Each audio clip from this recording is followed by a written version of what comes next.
Hi, this is Silas from InvasionCultureVulture.com. I'm here at the Edinburgh Fringe Festival. I'm about to find out more about the Mulberry Theatre Company, Cry God for Harry, England and St George. Welcome. The play is set in East London, which is where the company is based, in a community centre in Shadwell. And it's about, broadly, a group of young teenage girls, teenage Muslim girls, putting on, or attempting to put on a production of Shakespeare's play Henry V. As they're trying to do that, they receive a piece of hate mail through the post, and they have to decide whether to cancel their performance or whether to stand up for themselves and stand up for who they are and what they believe in and carry on with the project. And how does this relate to the Shakespeare part? Can you tell us about that? The initial impetus from the play came from the Donmar Warehouse's all-female Shakespeare productions which were on over the last few years, which we as a company went to see and loved. And part of those productions was about everybody being able to own Shakespeare and take ownership of those sort of cultural crown jewels. And so we wanted to explore how a group of young people could make Shakespeare their own and take ownership of it. And so the reason we wanted to focus on Shakespeare was because it's really about who gets to be British, who gets to own British culture, and so that's really why we chose to focus on Shakespeare. You're a theatre company that's born out of a school. That's right. So how difficult is it to bring a group of girls who are obviously still pupils and studying? Yeah.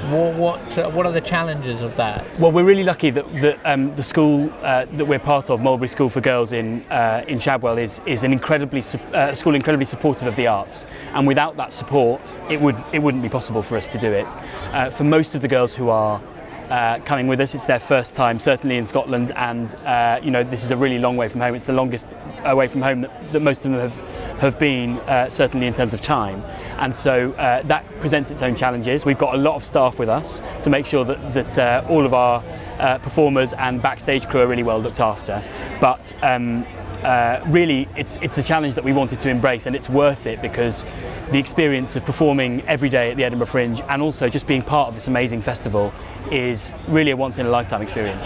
And this is not the first time the company has been here, is it? No, so it's the company's been coming for more than 10 years to the Fringe. Not every year, but we come every few years. The last time we were here was with The Domino Effect, which is in 2014.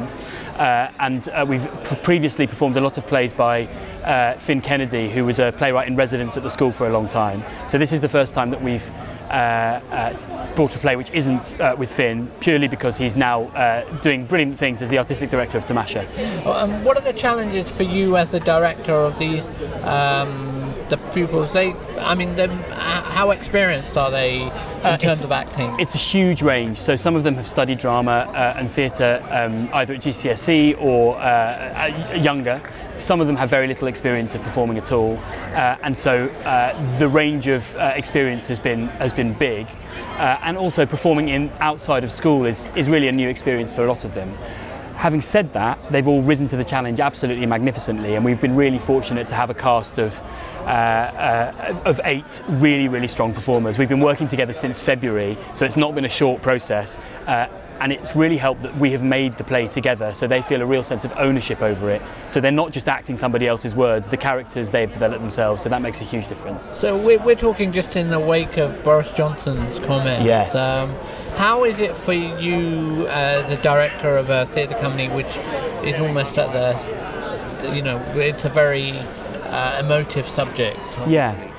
Well, we were actually talking about that this morning. There was a joke about Boris Johnson in the play, which we cut a week ago because the play was too long and we had to cut something, and sadly it went. So I'm desperately trying to sneak it back in because it's become very relevant suddenly.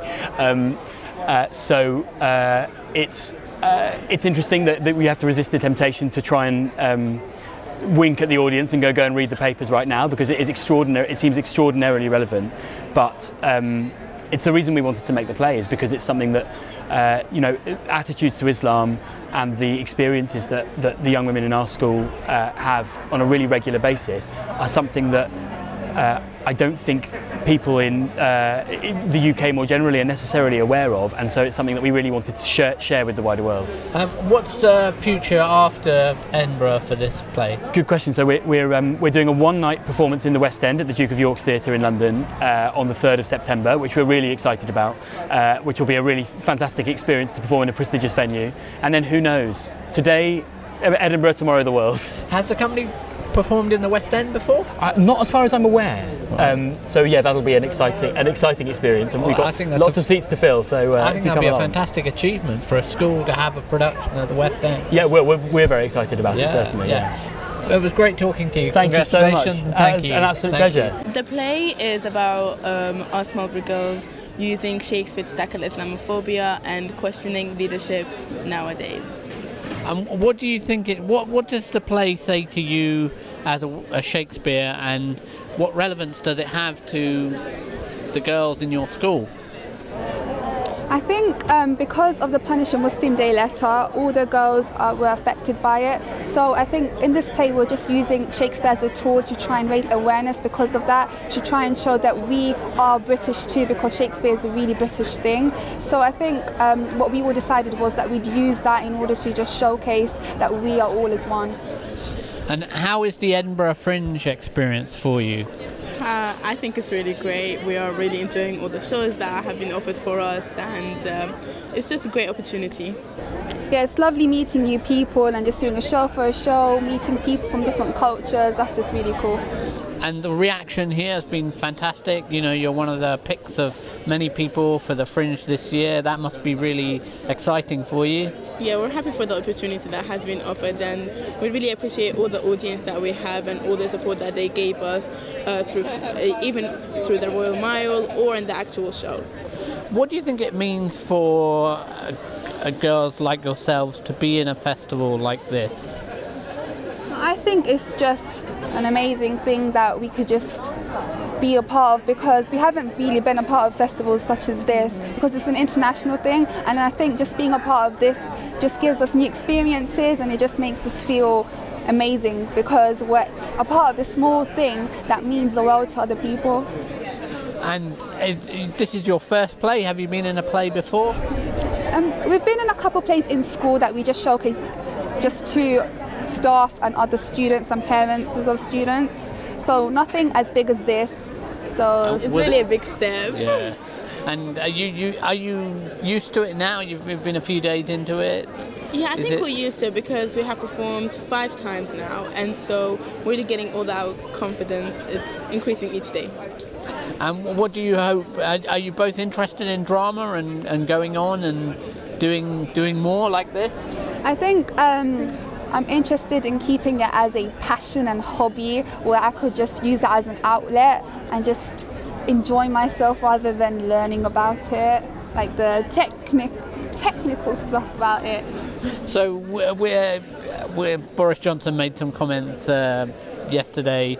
Is that something that shows you how much a play like this is needed and required to combat all the prejudice and misunderstanding there is around?